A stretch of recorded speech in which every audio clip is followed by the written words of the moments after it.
Allez-y, tuez-le! Tuez-le! Lapidez-le! Hérétique! Lapidez-le! Ça servira de leçon aux disciples de ce Jésus. Hérétique! Hérétique! Tuez-le! Tuez-le! Lapidez-le! À mort! J'espère que tu dis vrai. J'ai peur qu'on ne fasse qu'attiser leur fanatisme. Tu te rappelles ce que Rabbi Gamaliel a dit? Laissez ces hommes tranquilles. Si cette œuvre vient des hommes, elle disparaîtra. Mais si c'est l'œuvre de Dieu, nous ne pourrons pas l'arrêter. Ça, c'est faux. C'est à nous d'arrêter ces Nazaréens. Lapidez cet hérétique! Il y a un jeune homme à Tars, un certain Saul, particulièrement brillant et très ambitieux. Je l'ai chargé de s'occuper de ces hérétiques. À mort! Hérétique! Blasphémateur! Hérétique! Ça suffit! Tuez-le!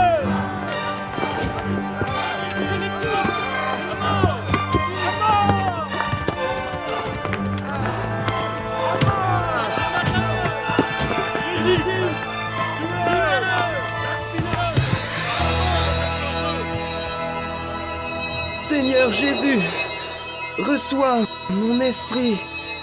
Seigneur, veuille leur pardonner ce péché.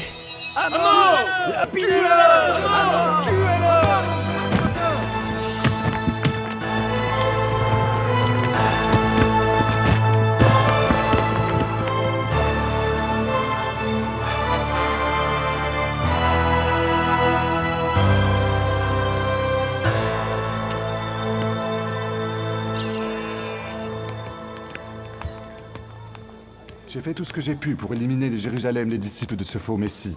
J'ai fait procéder à l'arrestation de plusieurs centaines d'hommes et de femmes. Très bien, Saul. Vraiment parfait. Merci. Cependant, mes informateurs m'ont averti que de nombreux membres de cette secte se sont enfuis à Damas. Qu'est-ce que tu proposes? J'aimerais aller à Damas et ramener ces hérétiques à Jérusalem pour les juger.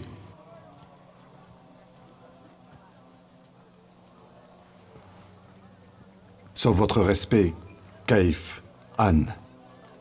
Vous savez comme moi que les caravanes viennent commercer à Damas en provenance de tout l'Empire. Si nous ne l'arrêtons pas ici, la religion de ce faux Messie va pouvoir s'introduire en Perse, en Mésopotamie, et peut-être même jusqu'à Rome.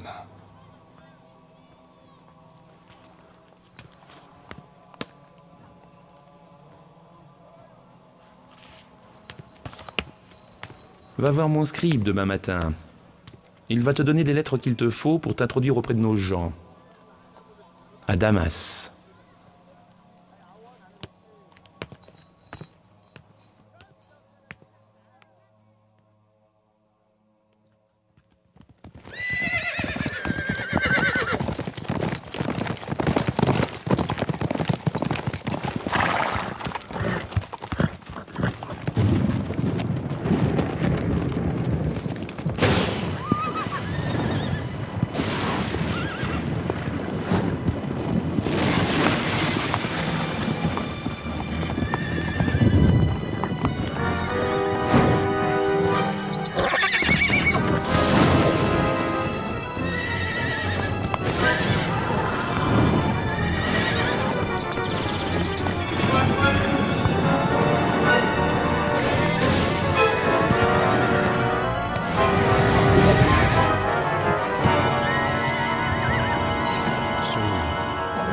Saul, pourquoi me persécutes-tu? Qui es-tu, Seigneur? Je suis Jésus, que tu persécutes. Quoi? Mais qu'est-ce que j'ai fait?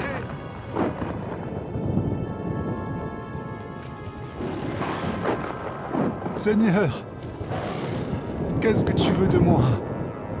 Lève-toi, je t'envoie vers ton propre peuple et vers les païens, pour ouvrir leurs yeux et qu'ils se tournent des ténèbres vers la lumière, du pouvoir de Satan vers le pouvoir du Dieu vivant. Maintenant va, entre dans la ville, et on te dira ce que tu devras faire. Je ne vois rien.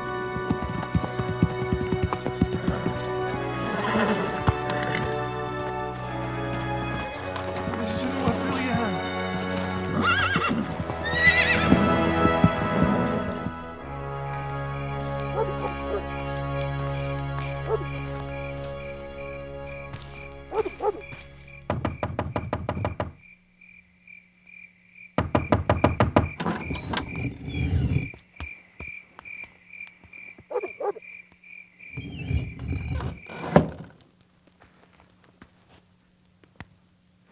Il n'a rien pris à manger ni à boire depuis 3 jours.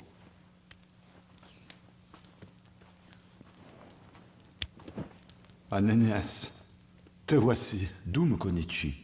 Dans une vision, le Seigneur m'a montré un homme du nom d'Ananias. Il a posé ses mains sur moi et a ouvert mes yeux. C'est ce que le Seigneur m'a dit. Saul, le Seigneur Jésus, qui t'est apparu sur le chemin, m'a envoyé prier pour toi, pour que tu retrouves la vue et que tu sois rempli de l'Esprit du Seigneur.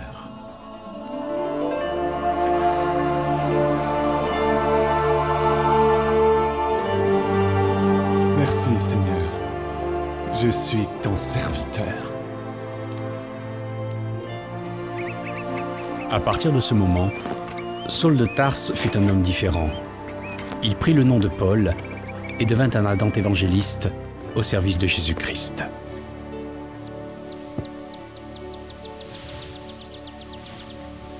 Et c'est à nous que ce message du salut a été envoyé.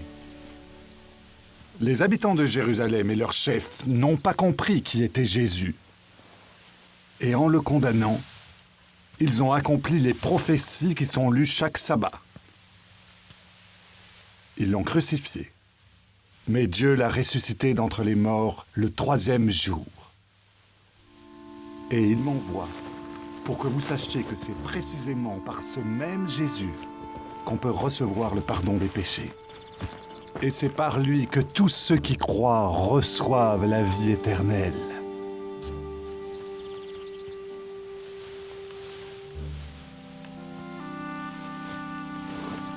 Depuis quand es-tu dans cet état ? Depuis que je suis né.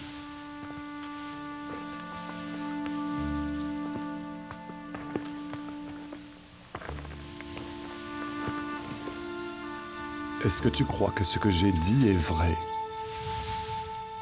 Oh oui. Alors mets-toi debout.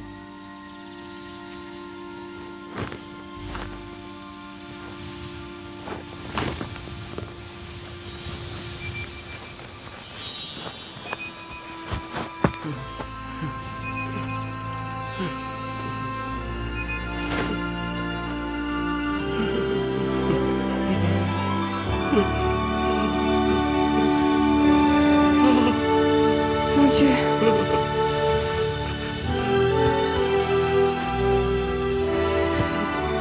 Regardez-moi! Je peux marcher! Regardez-moi! Je suis debout! Regardez ça!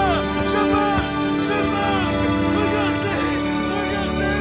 Je marche! Je marche!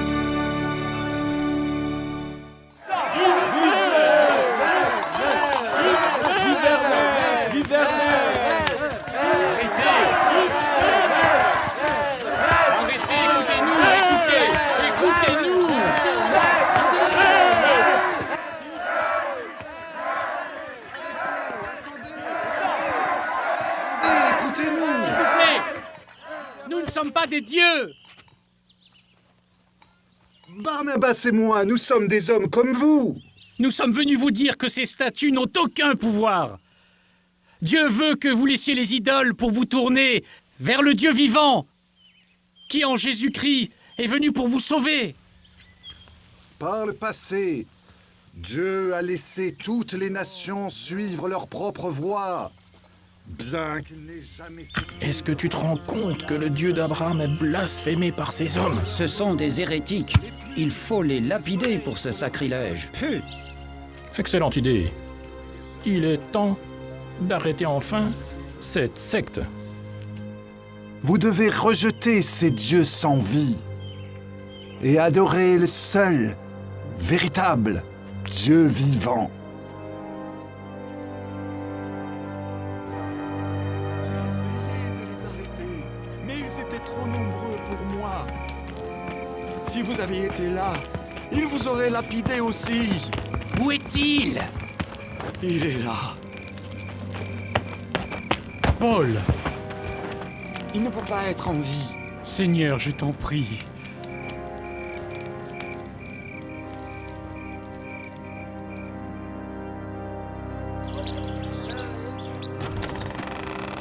Alors qu'est-ce que tous vos plans ont donné? La persécution des disciples de Jésus les a forcés à fuir Jérusalem.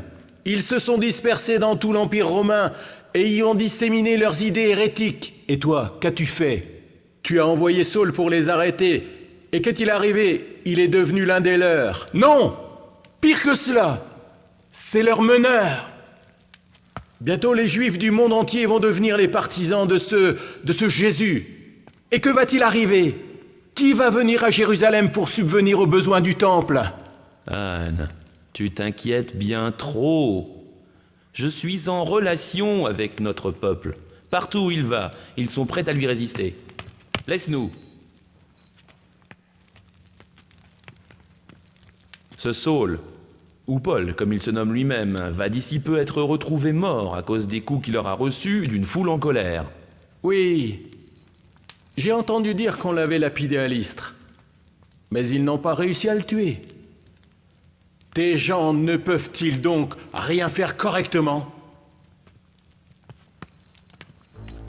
Écoute bien ce que je te dis, Yann. D'ici 1 an, plus personne ne se souviendra de ce Jésus, ni de ce Paul.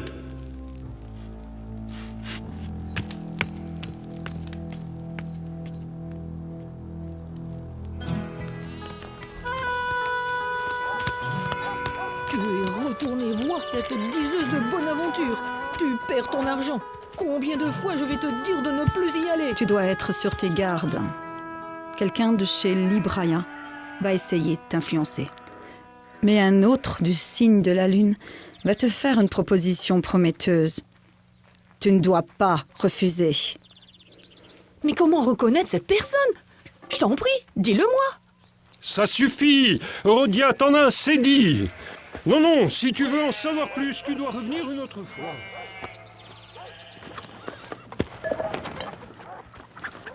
Bon, Rodia ne s'est jamais trompée. Elle avait prédit que mon père allait mourir l'an passé. Bien qu'elle ait dit qu'il allait tomber d'un cheval. Il est mort dans son sommeil. Bon, il avait 94 ans, il n'avait jamais appris à monter à cheval. Mais c'est quand même extraordinaire! Oh, Rodia! Reviens ici! Serre tes pattes de là!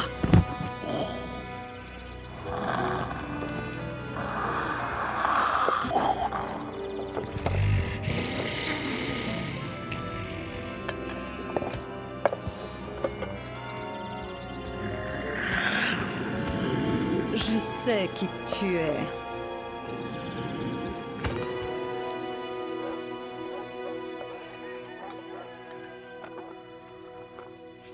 Silas et moi savons qui tu es. Oh, oh, oh, oh, oh, oh, oh. On pourrait peut-être trouver un endroit tranquille. Satan, tu ne possèdes rien qui puisse me tenter. Oh, vous êtes venu dire à ces gens comment être sauvés, n'est-ce pas? Savez-vous qui sont ces gens? Ce sont les serviteurs du Dieu très haut. Je vous dis d'écouter ces hommes. Ils vont vous annoncer le chemin du salut. Écoutez les serviteurs de Dieu très haut. Ils connaissent le chemin de la vie éternelle. Ce sont aussi des diseurs de bonne aventure. Ces hommes. Écoutez les serviteurs du Dieu très haut. Ils connaissent le chemin de la vie éternelle. Ce sont les serviteurs du Dieu très haut. Écoutez-les. Satan!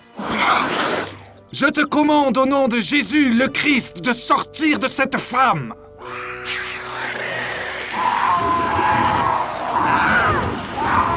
C'est un démon! Qu'est-ce qu'il a fait? Mais qu'est-ce qu'il a fait? Oh mon Dieu! Toi, tire tes mains de là. Elle m'appartient. Que lui avez-vous fait? Vous n'avez pas intérêt à avoir abîmé ma propriété. Elle est à moi. Elle appartient à Jésus maintenant. Cet esclave-là m'a coûté 1000 drachmes. Si vous lui avez fait du mal, je vous le ferai payer. Non, mais vous allez voir, vous serez battu et jeté en prison. Vous ne pouvez pas détruire comme ça la propriété des gens. Hein?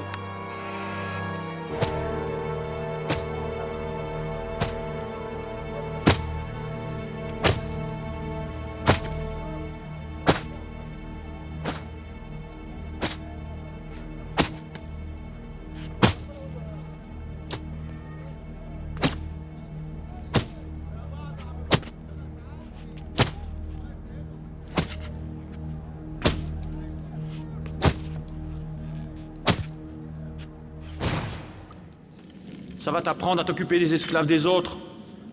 T'as entendu? Nous sommes prêts à payer ce prix avec joie pour voir quelqu'un libéré des chaînes de Satan. C'est la volonté de Dieu que tous soient libérés. Même toi. Si ton Dieu veut vraiment libérer des gens, il devrait commencer par s'occuper des siens. T'as pas l'air vraiment libre, toi. Ces problèmes-là sont passagers. Dans cette vie, nous avons une vraie liberté intérieure. Et quand nous aurons terminé ce parcours ici-bas, alors ce qui nous est promis, c'est la vie éternelle. Quand ton Dieu te sortira de prison, alors là, je croirai en lui.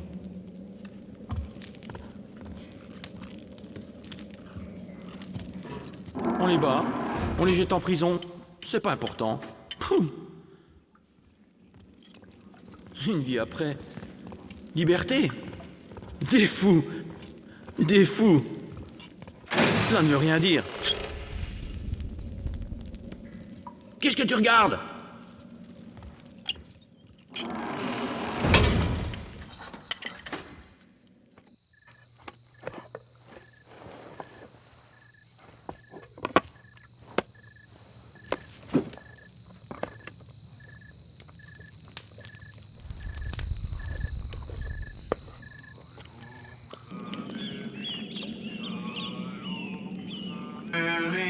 Shalom, shalom,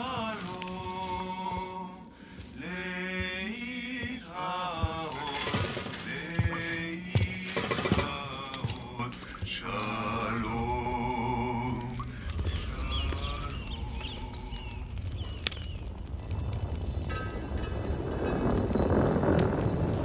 Le sol bouge! Qu'est-ce qui se passe? Au secours, aidez-nous! On va mourir! Il y a un tremblement de terre. On va mourir. Au secours! Aidez-nous! C'est un tremblement de terre! Aidez-nous! Vite, les enfants! Un tremblement de terre! Où est mon épée? C'est terrible!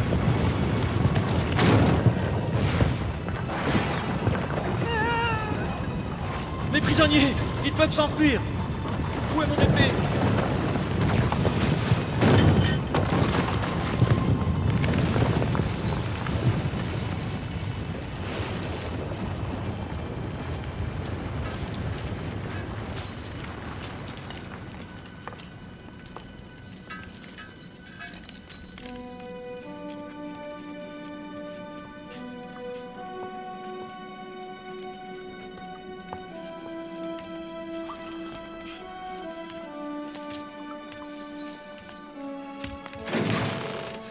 Tout le monde, par ici.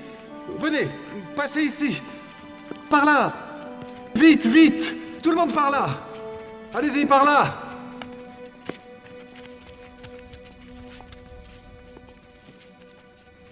Il y a quelqu'un de blessé? Non. Viens. Garde! Où sont mes gardes? Hé! Hé! Y a quelqu'un? Hé! Hé! Ils sont tous partis. Tout le monde s'est enfui. C'est fini. Je suis un homme mort. Cartus! Cartus! Arrête! Arrête! Nous sommes là. Viens. Viens.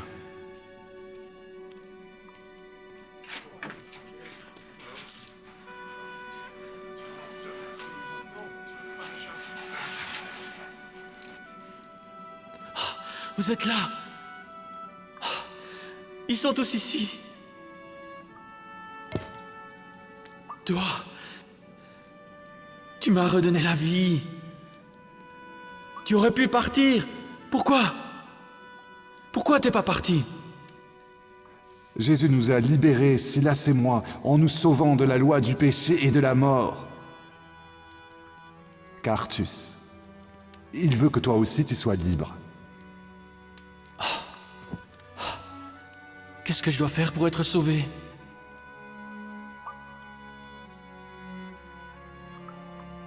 Cartus, mets toute ta confiance dans le Seigneur Jésus et tu seras sauvé.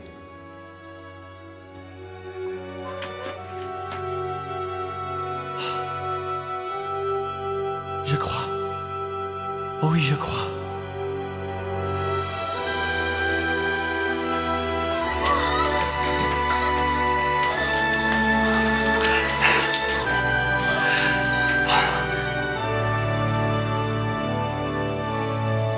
Le jour suivant, Paul et Silas furent libérés de prison et continuèrent leur voyage à travers la Macédoine.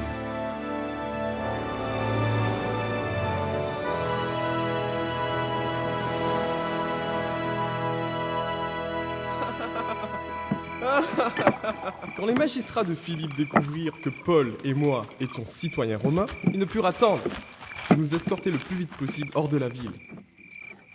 Non, non. Celui-là. C'était illégal de nous battre et de nous jeter en prison sans procès. Paul, Silas, il faut partir. Quoi? Que se passe-t-il? On n'a pas le temps, les Juifs viennent pour attraper Paul. Il faut partir.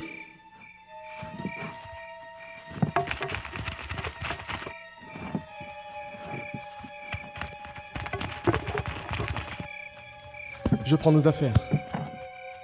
Je ne pars pas. Mais Paul, ils arrivent. Il y a toute une armée. C'est toujours la même chose. J'en ai assez de toujours fuir. Est-ce qu'il faut toujours avoir peur? Non. L'Esprit Saint qui vit en nous est bien plus grand que le monde entier. Tous ceux qui t'ont vu prêcher et ont vu les miracles que Dieu opère par toi savent que tu n'as pas peur. Mais pense à nous et pense aussi à eux. Qui nous dirigera si tu es tué?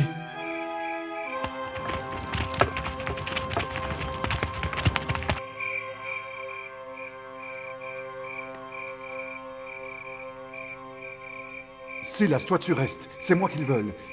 Je vais à Athènes, on se voit là-bas. Ils sont dans l'entrée.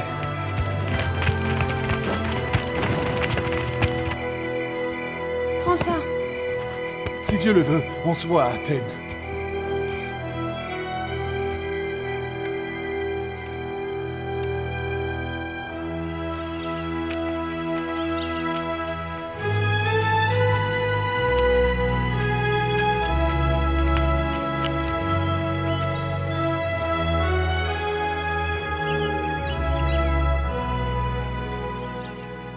Homme d'Athènes, je vois que vous êtes extrêmement religieux.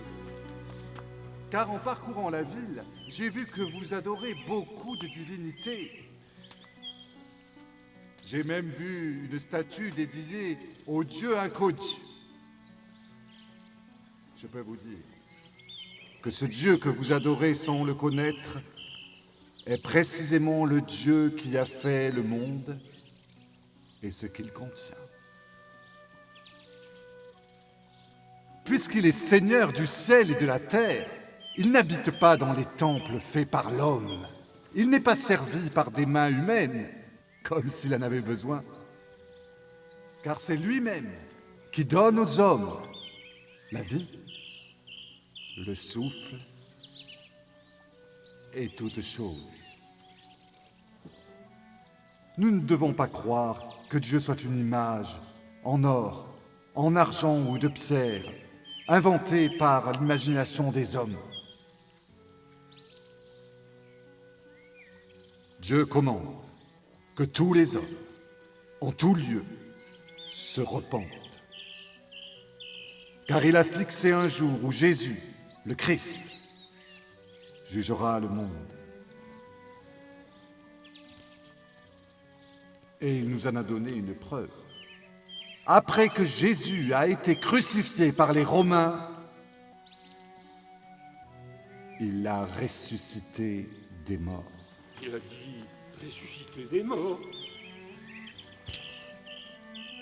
Qui a jamais entendu une chose Chers amis, du calme, s'il vous plaît, du calme. Nous sommes ici pour élargir notre pensée et écouter de nouvelles vérités.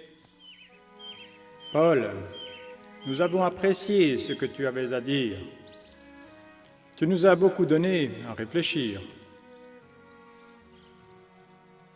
Je sais que les Juifs demandent des signes et les Grecs recherchent la sagesse, mais nous enseignons Christ crucifié et revenu de la mort à la vie.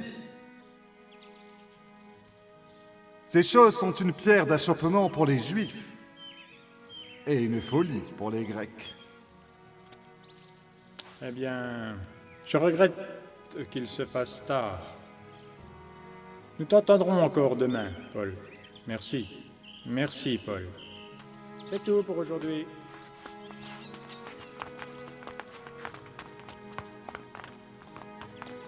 S'il te plaît, nous aimerions avoir la foi. Oui, s'il te plaît. Nous aimerions avoir la foi. Est-il vraiment encore vivant? Oui, je l'ai vu. Il est vivant.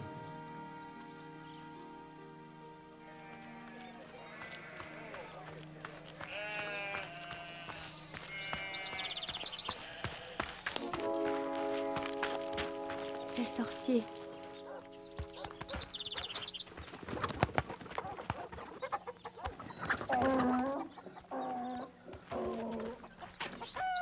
Paul! Où est Paul? Il est là.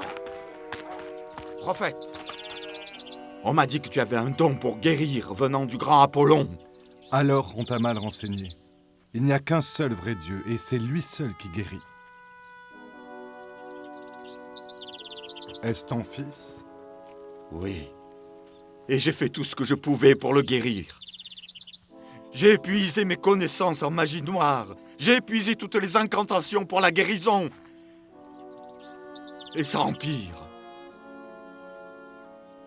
S'il te plaît, je pense qu'il va mourir.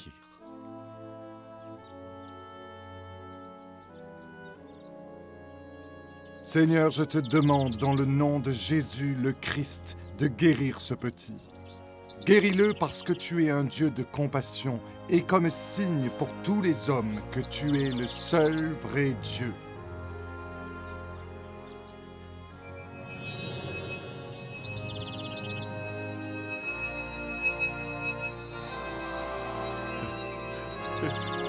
Guéris, guéris. Regardez, mon fils est guéri.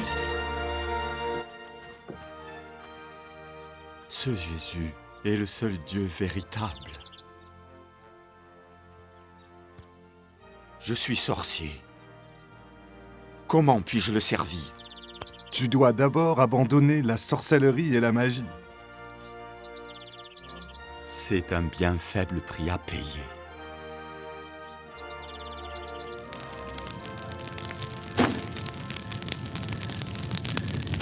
C'est incroyable, formidable.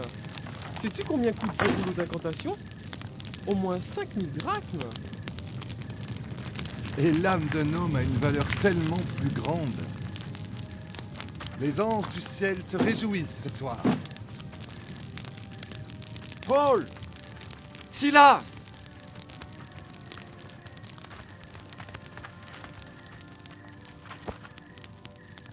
Que Dieu me pardonne. J'ai pratiqué la sorcellerie, la divination, l'astrologie. Je renonce maintenant à tout cela.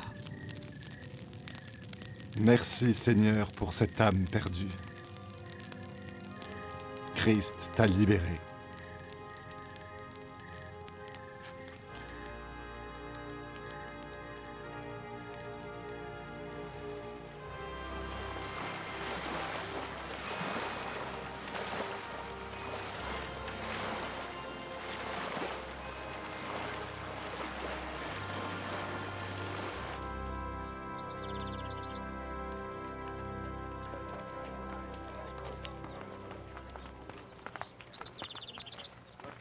Alors ça, c'est le temple? C'est vraiment beau.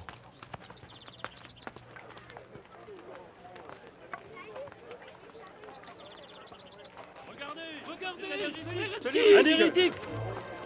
Il a amené des Grecs dans le temple! Attrapez-le!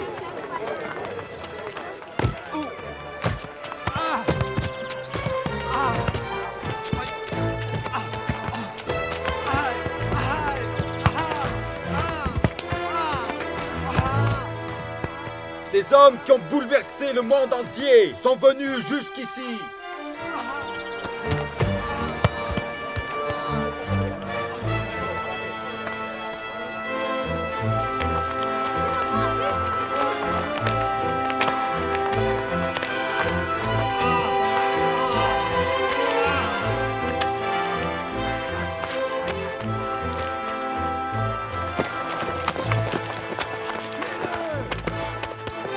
Silence!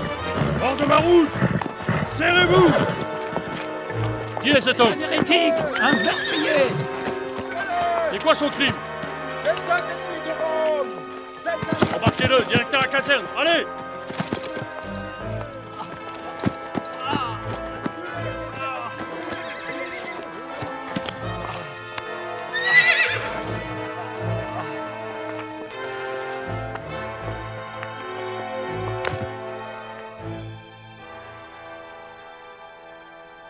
Paul fut arrêté et envoyé à Césarée, où il fut gardé en prison pendant 2 années. Comme prisonnier du Seigneur, je vous exhorte à vivre d'une façon digne de l'appel que vous avez reçu, en toute humilité et douceur.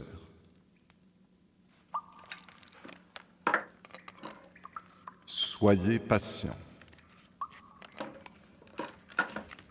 Supportez-vous l'un l'autre avec amour.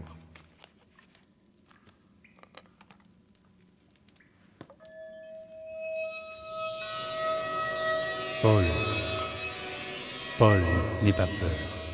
Mon Seigneur. Comme tu as été mon témoin à Jérusalem, tu dois aussi aller témoigner à Rome.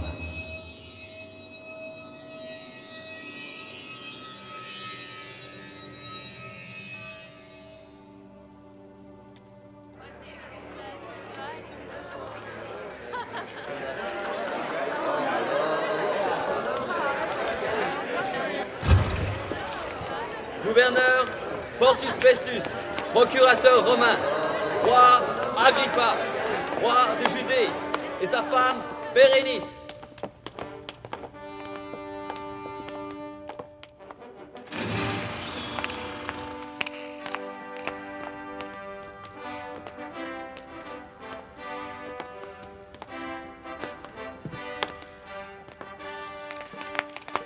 Roi Agrippa, vous arrivez exactement au bon moment. J'ai un homme en garde à vue, et puisque vous êtes un expert en matière de loi juive, je pense que vous seriez intéressé d'entendre son cas. Oui. J'ai pris la liberté de l'envoyer chercher. Bien. Bien. Roi Agrippa, l'ensemble de la communauté juive m'a réclamé avec force qu'il soit condamné à mort. Cependant, je n'ai trouvé aucune loi qui l'aurait enfreint et méritant un tel châtiment. Paul en appelle à César et j'accepte de l'envoyer, mais je ne vois aucune charge spécifique contre lui. Roi Agrippa, j'ai besoin de votre sagesse et de conseils dans cette affaire. Paul, tu as la permission de parler.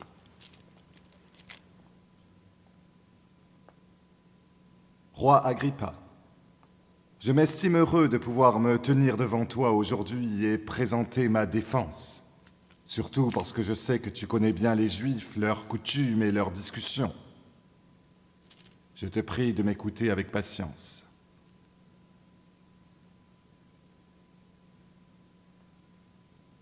Les Juifs savent tous que dès mon enfance, j'ai vécu selon les lois les plus strictes de notre religion. Je pensais que je devais tout faire pour m'opposer au nom de Jésus de Nazareth. Et c'est ce que j'ai fait à Jérusalem. Sous l'autorité des grands prêtres, j'ai moi-même fait mettre des croyants en prison. Et quand on voulait les tuer, je joignais mon vote aux autres. Dans cette obsession à les persécuter, je les ai même poursuivis à l'étranger. C'est ainsi que je me rendais à Damas. Quand j'ai vu une lumière venant du ciel, plus éclatante que le soleil, qui m'a environné, moi et mes compagnons. Et j'ai entendu cette voix.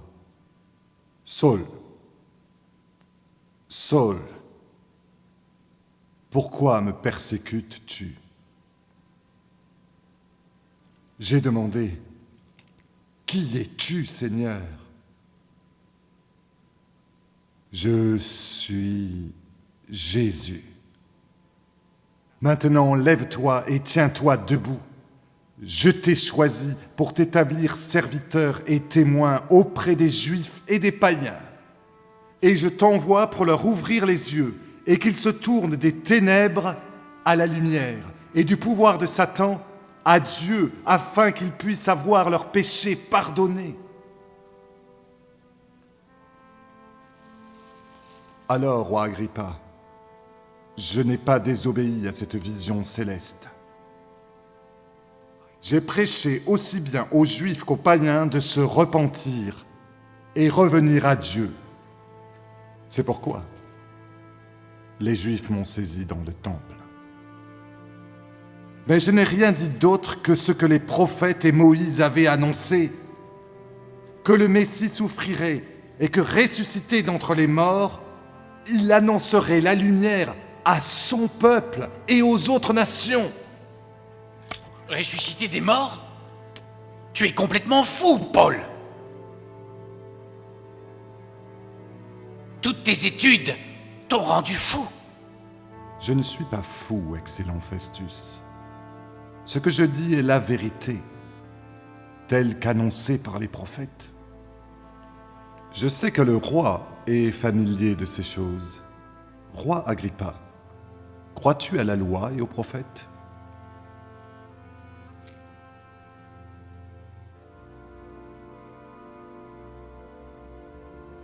Je sais que oui.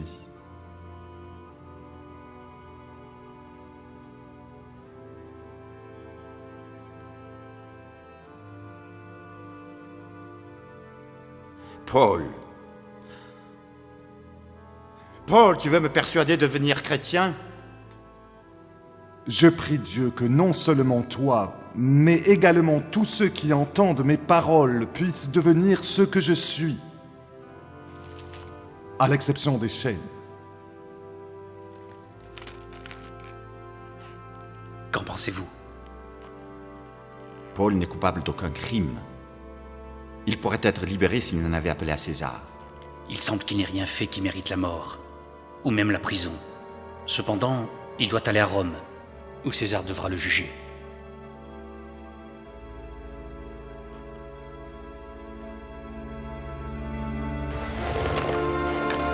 À la fin de l'été, on trouva un bateau pour emmener Paul en Italie. Il fut remis à un centenier de la cohorte impériale nommé Julius.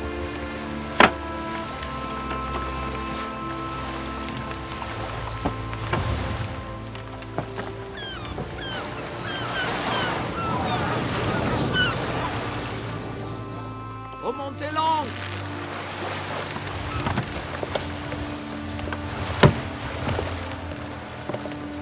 Je vous avertis que ce voyage va se finir en catastrophe. Non seulement pour la cargaison et le navire, mais peut-être même pour nos vies.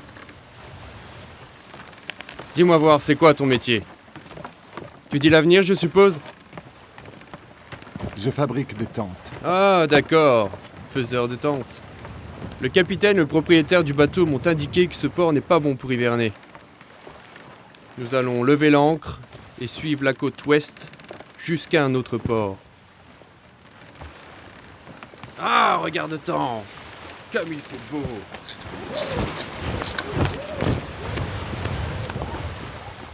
Y a vraiment pas à s'inquiéter.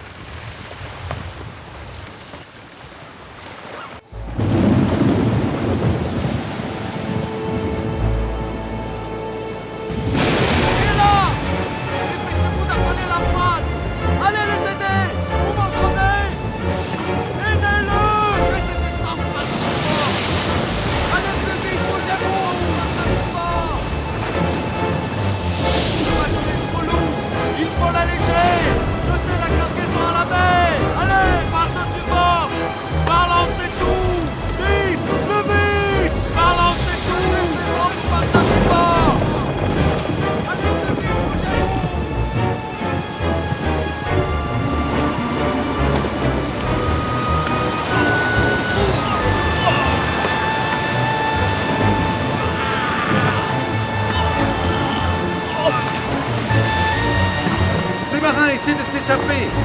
S'ils s'enfuient, vous ne pourrez pas être sauvés. Reculez! Reculez! Reculez! Tout le monde reste ici! Est-ce que c'est clair?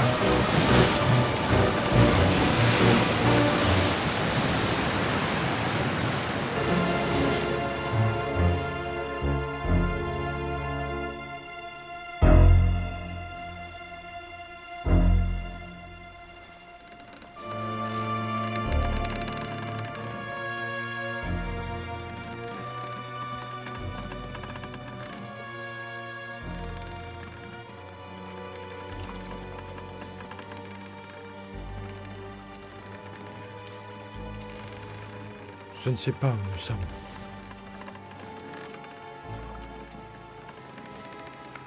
Paul, j'aurais dû t'écouter. On va probablement tous mourir. Oui. C'est vrai. Non. Non.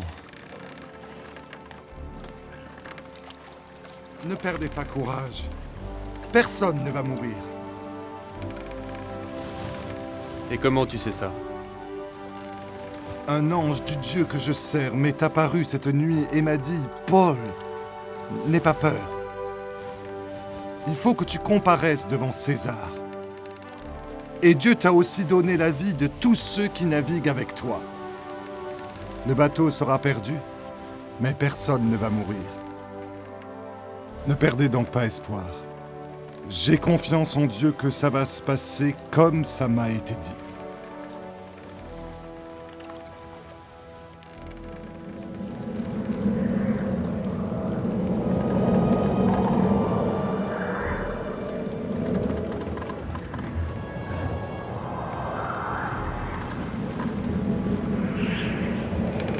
Terre-toi de fond!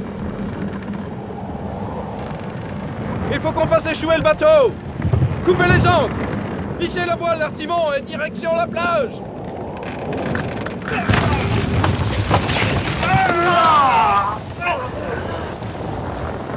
On va toucher un banc de sable! Y a rien à faire!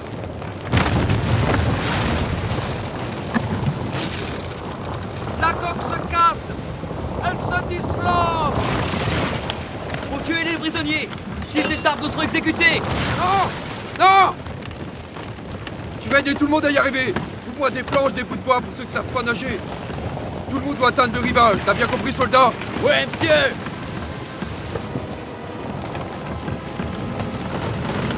Paul, tu sais nager? Comme un poisson.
Attention! C'est un serpent!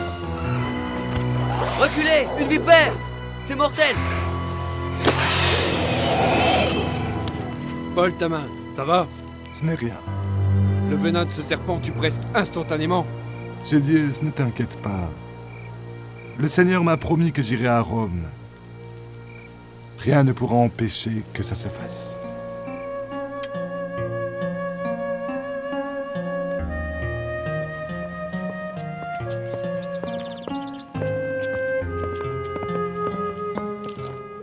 Nous sommes restés sur l'île de Malte 3 mois, jusqu'à ce qu'un bateau d'Alexandrie nous amène à Rome. Et ton procès devant César? Ah oui. Après avoir attendu encore 2 ans à Rome, ça s'est passé comme le Seigneur l'avait promis. J'ai témoigné devant Néron et on m'a blanchi de toutes les accusations. Oh, incroyable. Rappelle-toi que le procès était avant l'incendie de Rome, avant que Néron n'ait essayé de se disculper en accusant les chrétiens de ce crime, avant que tant de croyants ne soient devenus martyrs comme distraction pour l'empereur. On nous a même dit que certains martyrs étaient d'anciens serviteurs de Néron. Je prie moi aussi d'être aussi fidèle jusqu'au bout.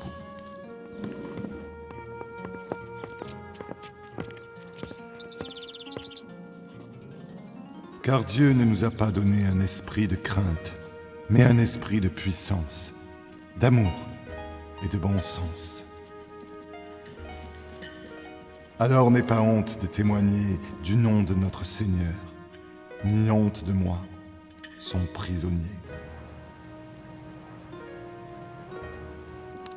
Souviens-toi de Jésus le Christ, ressuscité d'entre les morts, de la descendance de David. Voici l'évangile pour lequel je souffre au point d'être enchaîné comme un criminel. Mais la parole de Dieu n'est pas liée, car je suis déjà répandu en offrande comme un sacrifice. Et le temps de mon départ est arrivé.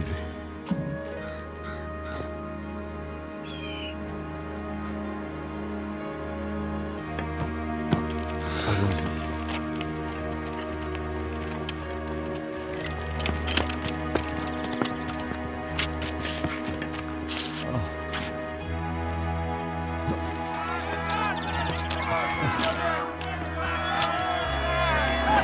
J'ai combattu le bon combat. J'ai achevé la course. J'ai gardé la foi.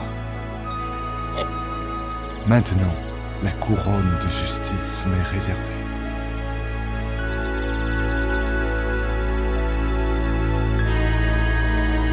Mon Seigneur.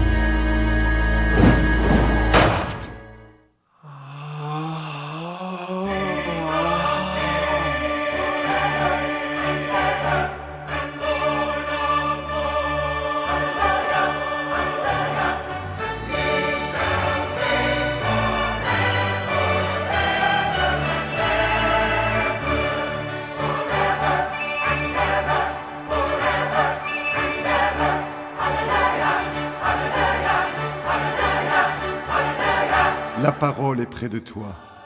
Elle est dans ta bouche et dans ton cœur. À savoir que si tu confesses de ta bouche que Jésus est Seigneur, et si tu crois dans ton cœur que Dieu l'a ressuscité des morts, tu seras sauvé. Parce que quiconque invoque le nom du Seigneur sera sauvé.